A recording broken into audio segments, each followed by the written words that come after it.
Today on the Matt Walsh Show, the left now says that Mount Rushmore has to go because it was carved on stolen land, they say. But the reality isn't nearly as simple as that. In fact, the whole narrative of white settlers stealing land from Indians isn't quite that simple. We'll try to inject some historical context and reality into this discussion today. Also, 5 headlines, including the bloodbath in our cities over the weekend. Where is Black Lives Matter on this? They're nowhere to be found. And an education council meeting in New York descends into total leftist insanity. You have to hear it and see it to believe it. But you know, it raises a question of why would anyone send their kids to public school at this point? I think there's just no excuse to do that. So we'll talk about that today and so much more. All of that on the way. But we start here. The latest monument to come under fire by the left, as I mentioned, is one that they'll probably need more than a chain and a band of vandals to pull down. Mount Rushmore is, according to the media, a symbol of white domination and, quote, white supremacy. And even worse now, it's the site of a President Trump speech. So that's the ultimate historical atrocity. And so it must be, as a recent New York Times article put it, reconsidered. We have to reconsider it. Seems a little bit late now to reconsider it, if you ask me. Oglala Sioux President Julian Bearrunner believes the monument should, quote, come down. But these are giant 60-foot faces carved into a mountain, by the way. He says it has to come down, but not via explosives. So, because blowing up a 60-foot face carved into the side of a mountain would, Bearrunner concedes, probably cause more damage than whatever unspecified damage is caused by its continued presence in the first place. So what are we going to do? Maybe we put a tarp over it. Maybe, here's a better idea. We could, you know, those gag glasses with the noses and the funny mustaches? We could make really big versions of those and put them on all the faces. You know, because that way it covers up the white supremacy and it's funny to look at. So that's an idea. But the most interesting part of this belated Mount Rushmore backlash is the repeated claim that we have to repent of the monument and somehow remove it because it was built on stolen land. It's that particular claim I want to focus on. Here's just a quick compilation of the media saying this over and over again. Donald Trump chose the most grandiose symbol of U.S. imperialism on Earth to usher in a very on-brand, star-spangled spectacle. The mother of all photo ops, Mount Rushmore. And we know why this president just can't resist going there. President Trump will be at Mount Rushmore, where he'll be standing in front of a monument of 2 slave owners and on land wrestled away from Native Americans. We have to acknowledge that Mount Rushmore is sitting on Lakota land. The place Donald Trump is going to on Friday is stolen land. Senator Tammy Duckworth, who's being considered for Joe Biden's VP spot, has also echoed this theme over the weekend. She was asked about it, and she also said that it's on stolen land. I think we should listen to everybody. I think we should listen to the argument there. But remember that the president at Mount Rushmore was standing on ground that was stolen from Native Americans who had actually been given that land during a treaty. And again, let's talk about the greater context of where we are in our country right now. You know, our historical past. We need to talk about what we're doing now to bring this country off of the brink of chaos that it's in.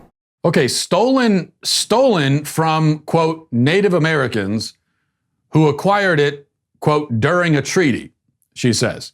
Now, there's a lot in there that I think needs to be dissected because a lot of it is wrong.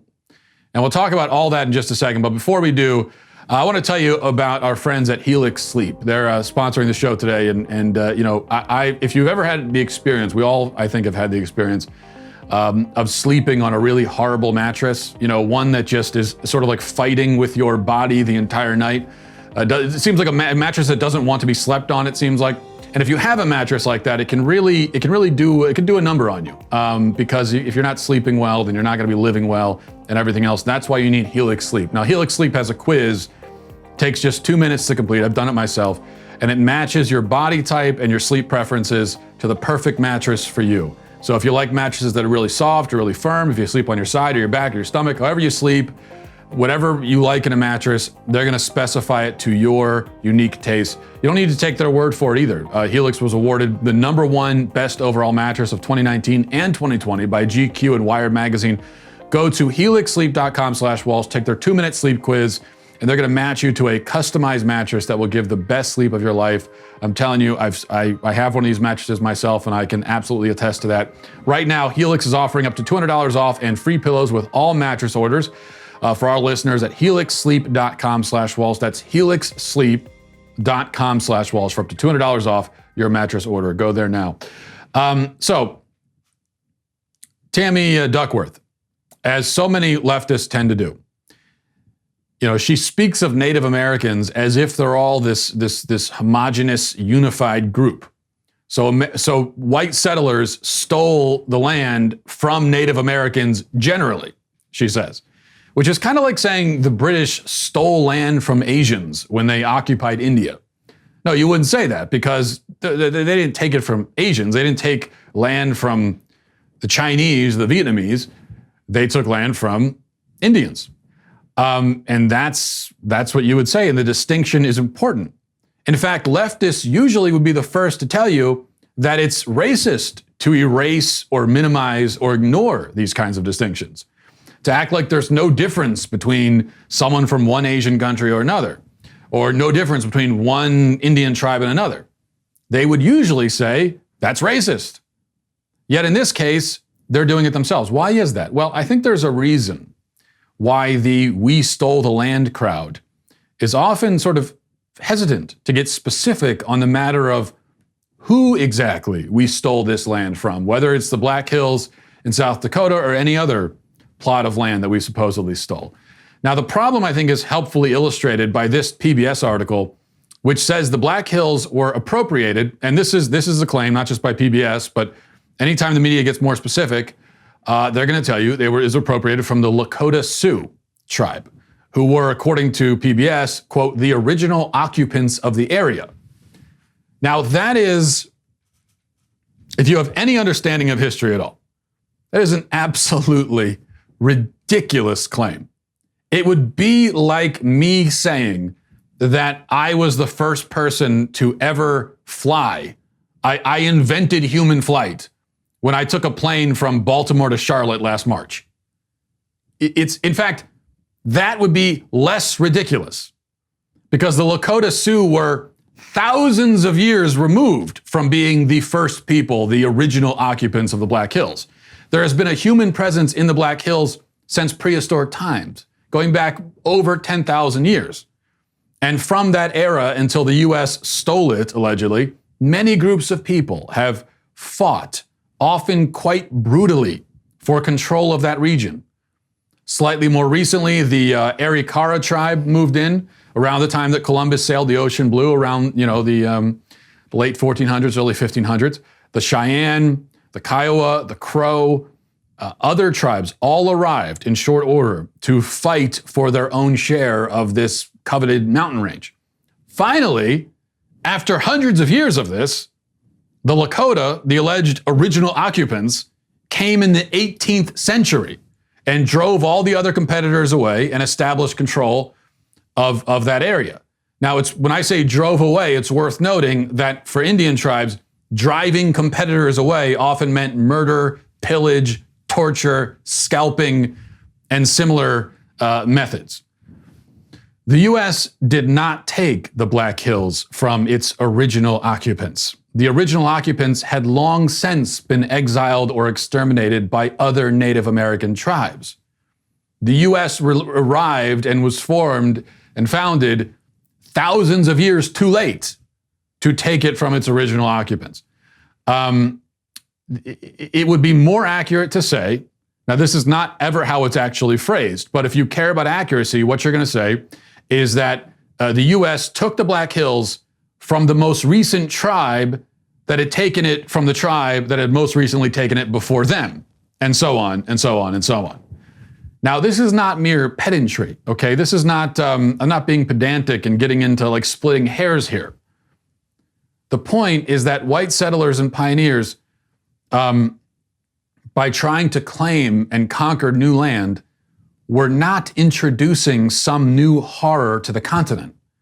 It wasn't like they were doing something that these Indian tribes were scandalized by because they'd never heard of anyone doing this before.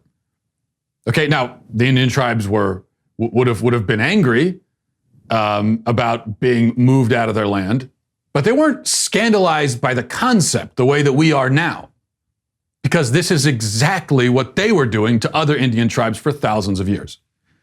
The white settlers were playing the same game of conquest that Indian tribes had been playing, that all people everywhere across the earth had been playing since the dawn of human civilization. It is just absurd to treat the theft of land by Europeans and Americans as a unique evil for which we must repent and take down our monuments in shame and weep and cry and just over and over and over. We never stop talking about it. What a terrible evil. We stole this land. We don't deserve to be here. My God. Wars of conquest had been waged in this part of the world for thousands of years before any white man graced these shores. Wars of conquest, of taking over land and killing everybody there, enslaving their children and taking their scalps as souvenirs. That's what was happening in this country before anyone with lighter skin tones ever showed up. Slavery, torture, killings, rape, pillage, all of these were utterly common features of Indian conflict. Anyone who says otherwise is lying or stupid. Now, the white man came and jumped into that fray. He didn't invent the fray. This is how the world worked long before air conditioning and Taco Bell and Twitter accounts. And we certainly can't say that white people were unique in their barbarism, in the manner in which they went about doing these things. Such claims are rendered absurd by even a cursory study of tribes like the Comanche, who were known to torture babies to death and roast people alive, or the Iroquois, who committed a campaign of extermination against the Huron tribe over a century before the United States was founded. Basically wiped them out. There's a book by S.C. Gwynn, who's got I've read a few of his books, and they're all really good. Empire of the Summer Moon, about the Comanche tribe. And as he talks about in his book, these were, and this book is not one long defense of or apology for white settlers. It doesn't flinch from the evil done by that group either, but it gives a balanced account. And part of that balanced account is to acknowledge that Indian tribes in North America were almost without exception brutal and warlike. And you could say, well, that was the case across the world. Yes, you're exactly right. You go back far enough and everybody was that way, everywhere. And that's to say nothing of the Mesoamerican tribes like the Aztecs and the Maya, who engaged in human sacrifice on a scale that is impossible to fathom. Archaeologists are still uncovering the endless towering racks of skulls where the dismembered heads of the butchered victims were kept. Now, it isn't difficult to see, maybe, why the Spanish conquistadors, may have developed a less than favorable impression of the cultures they encountered when they first landed in Central America. Just imagine what you would think if you witnessed an Indian priest rip a still beating heart out of a child while he was still alive. I mean, what would you think if you saw that? This doesn't excuse the many acts of brutality committed by the Spanish, and there were many such acts, or any other group of Europeans or Americans during the 400-year clash of civilizations that took place between, the white man and the Indian tribes. But it does underscore the need for historical context. It was a harsh and violent age. This is not, now anytime you get it, people say, this is whataboutism. This is not whataboutism, you dunce. This is about historical context. It's impossible to honestly and fruitfully and constructively talk about these things unless you understand them in context. It was a harsh and violent age, and the world was being tamed and settled by harsh and violent men across the world. Empires were being built by such men across the world, in the New World too, before it was the New World, before Europeans ever showed up. There were empires. And how do you think they became empires? How do you think the Aztec Empire, the Mayan Empire, how do you think any of these empires established them? Through tickle fights, pillow fights, through constructive dialogue, through debate? You think that's what they did? No, they came into weaker tribes and killed everybody, enslaved their children, in some cases gang raped the women. That's what the Comanches would do, and took over. Now, we, I think, should be thankful that we have the luxury to feel squeamish about it now, about the way the world worked, about the law of conquest. We should be very thankful that we live in a world, at least in this part of the world, that, until the anarchists succeed in pulling us down into anarchy again, at least for now, and this is becoming less the case, but for now, we live basically safe and comfortable lives. And as far as we're concerned, most of the lines have been drawn, and we just live here in relative luxury. In fact, not just relative luxury, but we live in luxury that would have been unthinkable, unknown to the vast majority of the human race that has ever existed anywhere on Earth. So a lot has been said about the historical sins of white Westerners. We have been confronting those sins for years now, and I'm sure that confrontation will continue. It's never allowed to stop.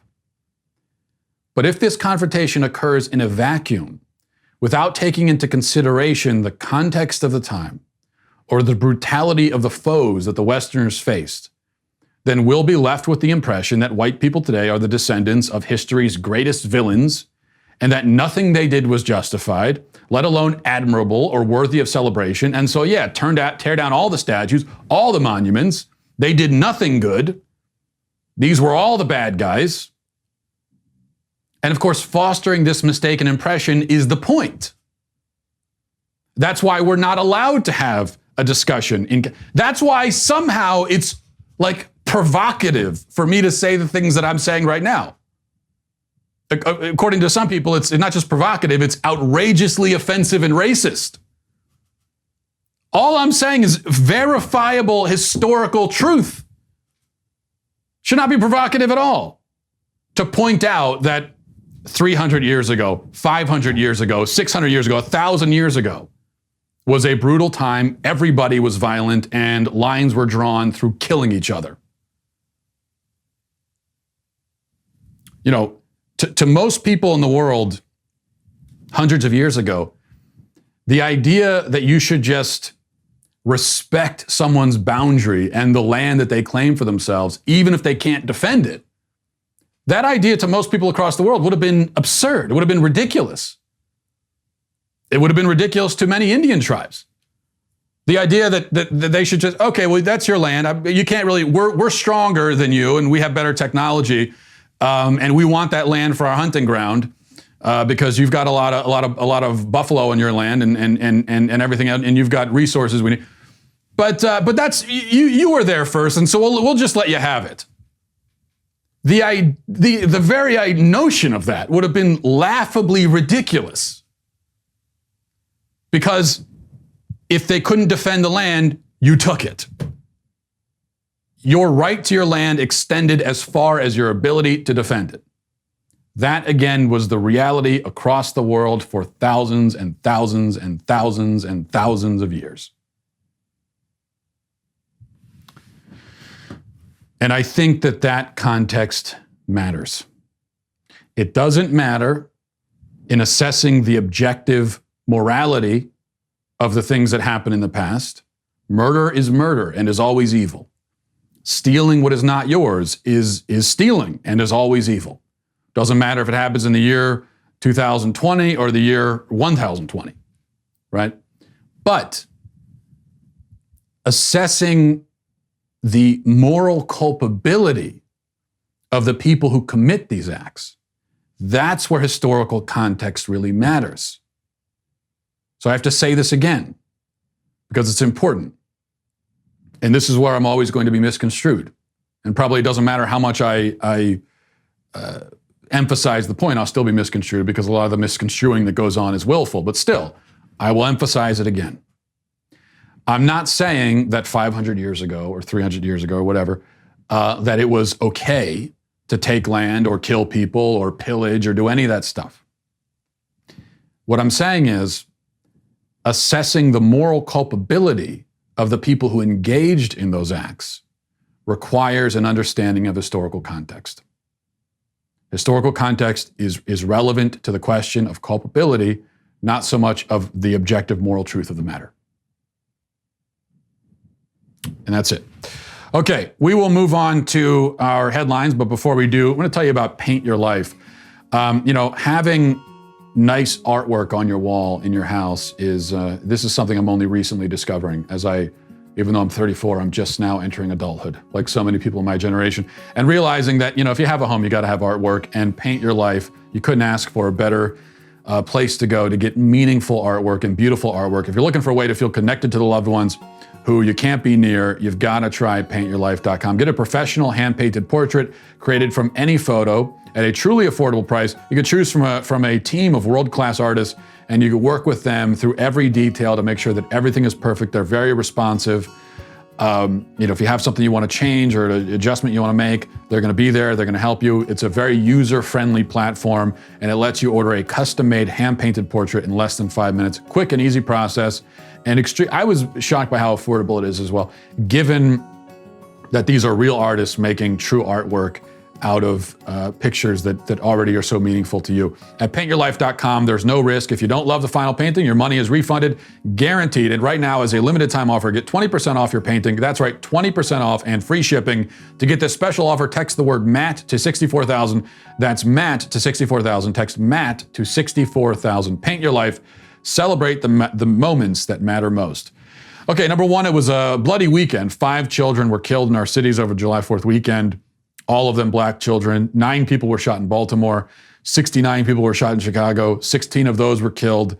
25 were shot in Atlanta in a 24-hour period on Sunday, including an 8-year-old girl who was killed right near the spot where Rayshard Brooks was justifiably shot in self-defense by police. But there have been protests going on there because of that justified shooting of a violent criminal. And in the midst of all that chaos, an 8-year-old girl was killed, shot while she was in the car with her parents. The parents of the child spoke out at a news conference. Watch this. They say Black Lives Matter. You killed your own. You killed your own this time. Just because of barrier. They killed my baby because she crossed the barrier and made a U-turn. You killed a child. She ain't do nothing to nobody. They started shooting on my car before we could even make a U-turn. Shooting my tires out, like, why? But Black Lives Matter. My baby was shot in her bed. Killing your own. Nobody there to help me. You killed an 8-year-old child. Nobody. She ain't did nothing to now one of y'all. She just wanted to get home to see her cousin. That's all she wanted to do. She just wanted to get home. So now you watch that very gut-wrenching video of grieving parents, and you see in tragic detail the total absurdity of the Black Lives Matter organization and the destructive movement that it has helped to launch. Because BLM has nothing to say about this child or for this child or on this child's behalf. There will be no protests, no riots, not for her, not for any of the other 4 children killed this weekend or any of the dozens of other people killed in general just this past weekend in our cities. Now think about this. 9 unarmed black people were shot and killed by police all of last year. 9. Only a couple of those shootings were questionable. Most of them were justified. 25 people were shot in Atlanta in 24 hours. Now, Black Lives Matter tells us the first thing, the 9 people, that's a horror worthy of rioting and protesting. The second thing, the 25, is not. 9 people in a year versus 25 in a day in one city. 9 people across the country in a year versus 25 in a day in one city. Which is the greater epidemic? Which is the greater crisis? Which is affecting communities more? To reinforce the point again, compare 9 unarmed black people killed by cops in 1 year to nearly twice as many black people killed in Chicago in 1 weekend. There are dozens of ways to frame this. 9 unarmed black people killed by police versus 5 children killed in 1 weekend. Now, you know, the Black Lives Matter. If the name of their organization was something like Police Brutality is Bad, PBB instead of BLM, well, then they'd have a little bit more of an excuse to ignore the carnage in our cities as they're doing. But the name of the organization is not Police Brutality is Bad. The name of the organization is Black Lives Matter. They're supposed to be fighting for, defending, attesting to the inherent value of black life and of all human life. That's what they would say. I mean, they would claim that, you know, they're not saying that all lives don't matter. They're focusing on this problem of black life being dehumanized and devalued in our society. That's what they would say. And if that's their mission, and they say that it is, then there is nowhere that this mission is more necessary than in our cities, addressing the violence problem within the communities themselves. The person who shot into the car where that 8-year-old girl was sitting and killed her, that is a person who devalued her life, discarded it, treated her life as nothing. Most of these people that were killed this weekend, most of them would have been killed for nothing, for no real reason, either randomly or in robberies or in gang disputes or drug-related violence or for some other totally frivolous reason. Yet, you know, so yes, there is a real problem with life being devalued in this country, black life especially. But it's happening mostly within these communities, and BLM has nothing to say because they are frauds. They are total, absolute frauds. Number 2, New York City's Community Education Council District 2 had a Zoom meeting recently, and you can actually watch the entire video because it's public record. I don't know if you're going to want to do that because how long you can stomach, you know, may vary. It's really one of the most nauseating spectacles of SJW insanity that you'll ever see. If you're a little bit more optimistic, maybe you would say it's one of the most hilarious spectacles. I don't know. I can't find the humor in it as much because these lunatics are teaching our children. If not for that detail, I'd be laughing too. But the part that scares me is that these are the people teaching our children in schools. So let me just play one clip for you, just one example. Here's a Councilwoman Rachel Broshi taking another council member to task for committing the sin of allowing a black child to sit on his lap. Now, I'm not joking here. She's offended that a white man let a black child sit on his lap, and somehow that makes the other guy racist. Watch. It hurts people when they see a white man bouncing a brown baby on their lap and they don't know the context. That is harmful. That makes people cry. It makes people log out of our meetings. They don't come here.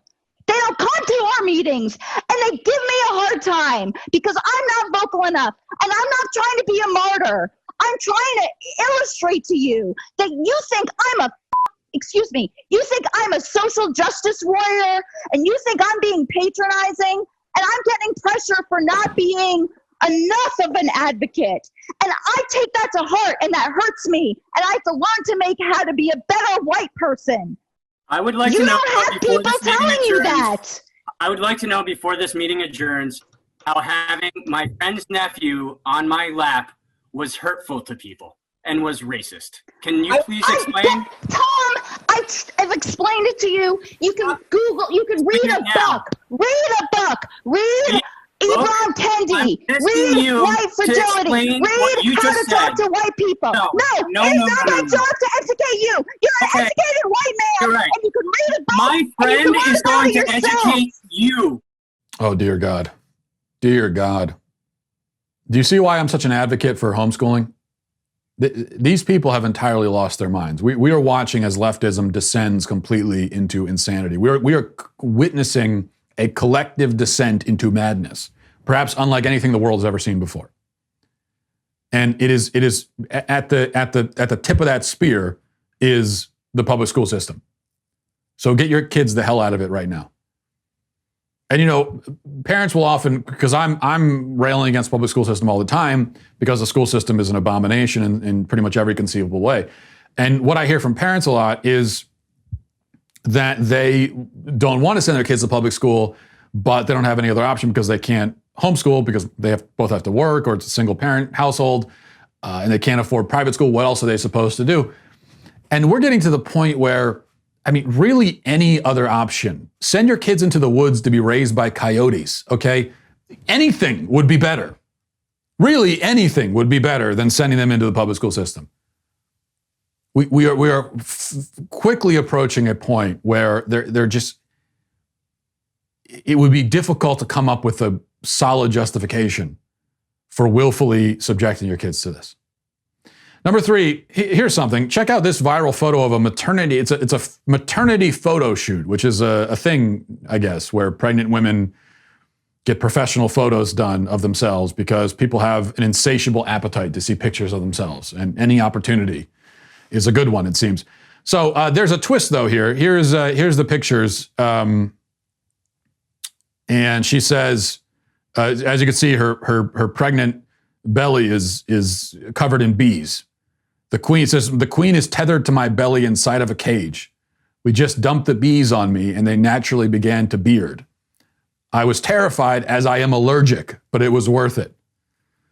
So can I just say, I had to mention this because as a beekeeper myself, can I just say that I do not endorse or support the trivialization and objectification of bees, as you see in that photo there.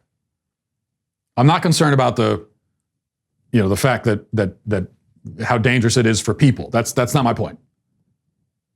Bees should not be objectified in this way, or commodified, or otherized in the way that you see in this photo here. I'm absolutely outraged by that.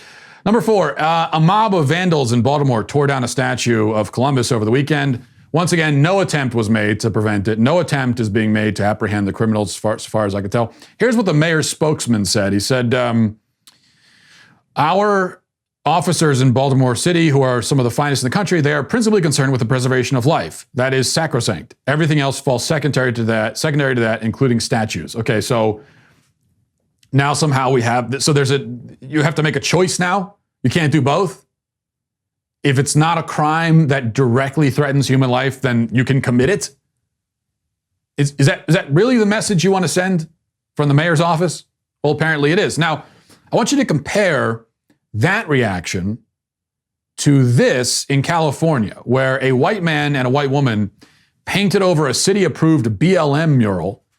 It was right across, I think it's right across the street. There was in big letters, it said Black Lives Matter. And 2 people came and painted over it. And here's what their police department says. Reading now from NBC, it says, the woman was caught on video by onlookers as she painted over the words Black Lives Matter on the street in front of the Contra Costa County Courthouse while the man appeared to film her on his phone. Authorities are asking the public to identify the couple so that they may be held accountable for their actions, according to the police chief. The press release says the community spent a considerable amount of time putting the mural together only to have it painted over in a hateful and senseless manner. The city of Martinez values tolerance, and the damage to the mural was divisive and hurtful. So you just see, and of course, many leftists in the media, they're passing around the video of these 2 people painting over the mural and saying how horrible it is. And they finally found a form of vandalism that they disapprove of, and it's painting over a mural on the street. These statues that are being torn down, you want to talk about a lot of time being spent? There is a considerable amount of time putting the mural together. It's just letters on the street. Okay, I could have done that in 15 minutes. That Columbus statue that was torn down, or some of these other statues especially that are much older, do you know how much time they took to make? And how much pride these communities have taken in them for decades? Only to have this band of criminals tear it down because they personally don't like it? Yeah, but that's okay. But painting over a mural, now there is vandalism that is just totally unacceptable, apparently. Let's move on to our daily cancellation. For our daily cancellation, I'm going to be canceling not just these two girls, but them and anyone like them. Watch this. I'm ashamed to be an American where not all folks are free. And I won't forget the enslaved who died and built this place for free. So I proudly lift up all the folks who are still oppressed today. 'Cause there ain't no doubt this ain't our land. F Trump and f the USA. Ouch.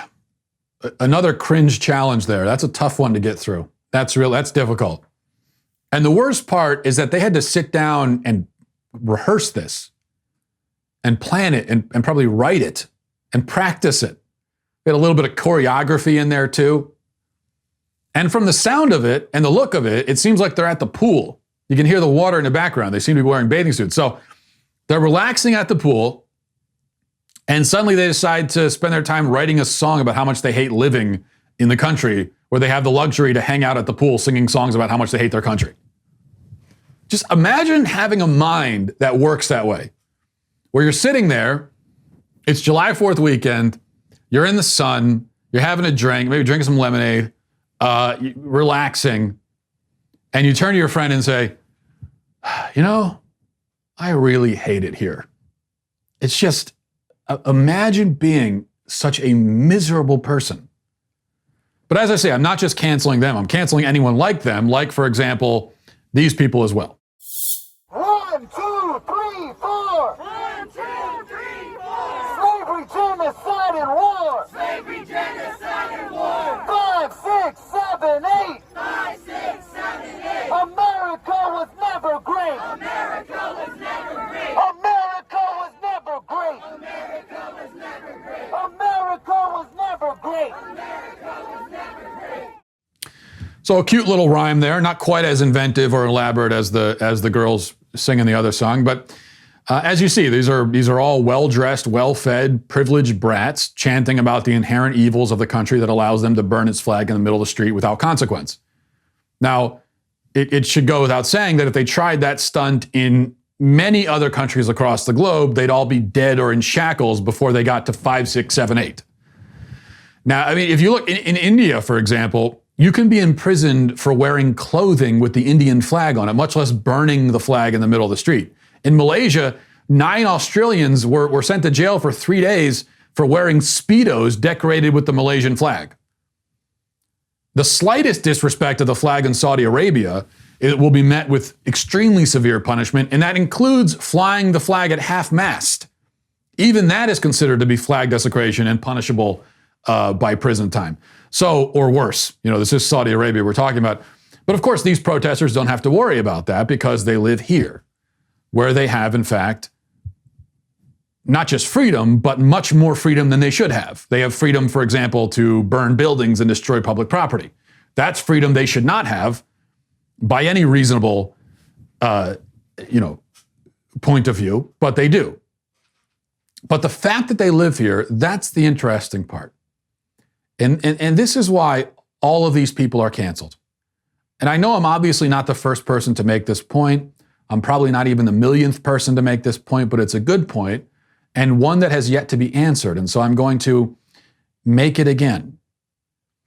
And the point is this: if you believe that America is inherently evil, systemically racist, and in fact that there is no progress, not even the election of a black president, that could even slightly change that fact, and if you further believe that this country was built on stolen land and that we have no right to be here, that there's almost nothing praiseworthy or good, and certainly nothing uniquely good about America or its history, then the obvious question remains: why the hell are you here?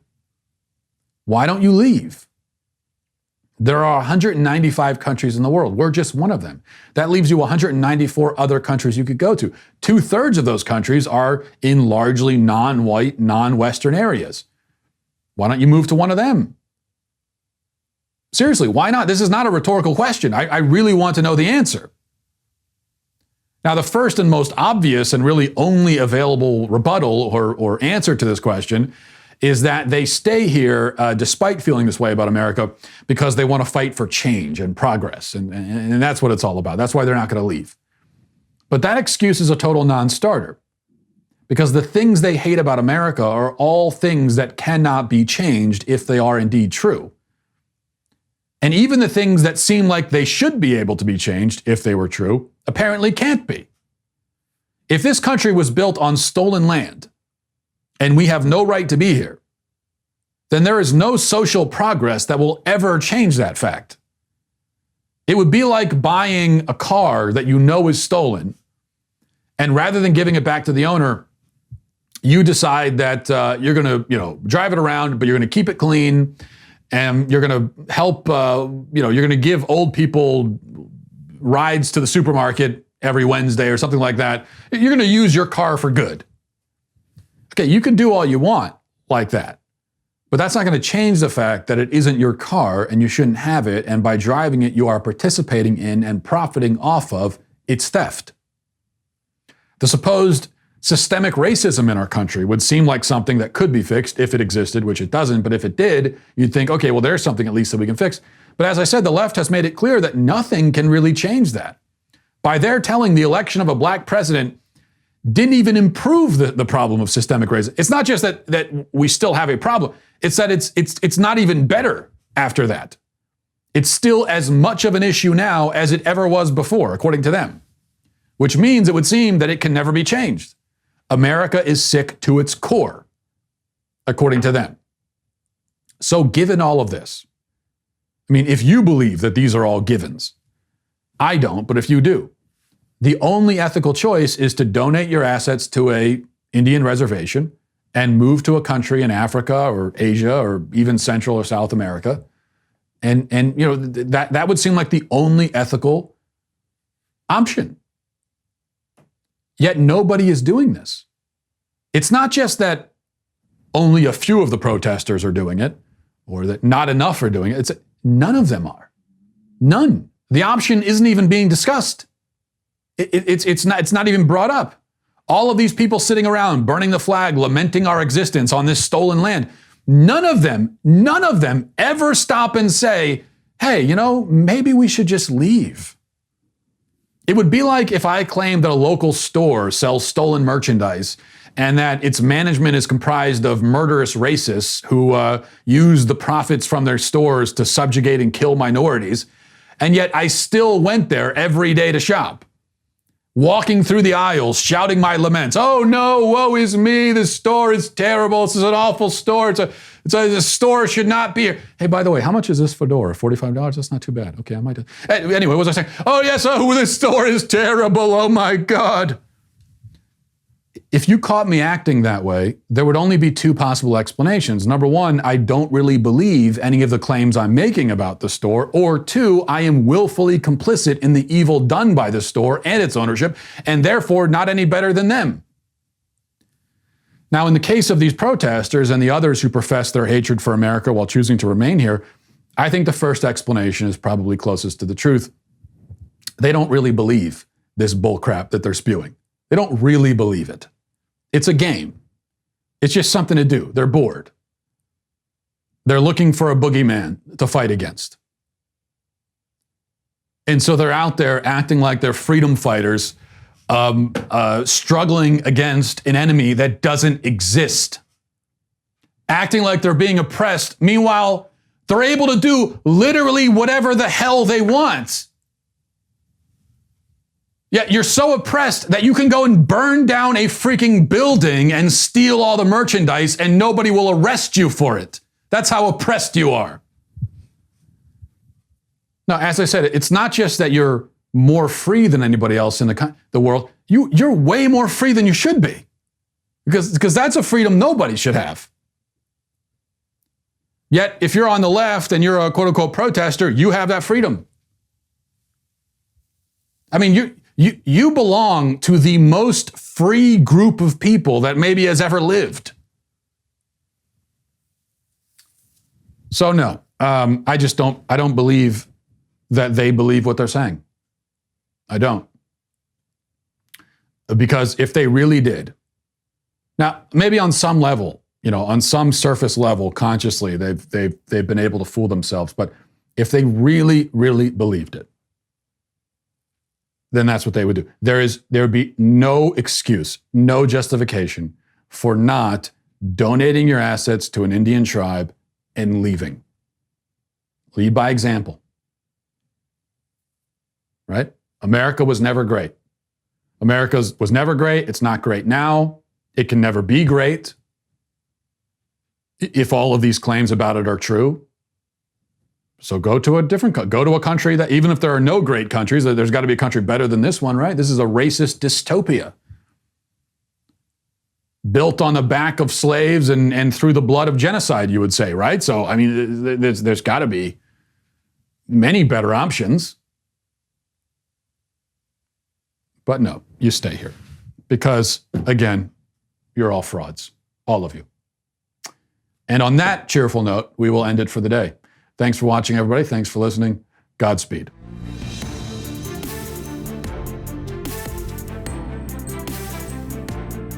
The Matt Walsh Show is produced by Sean Hampton, executive producer Jeremy Boring. Our supervising producers are Mathis Glover and Robert Sterling.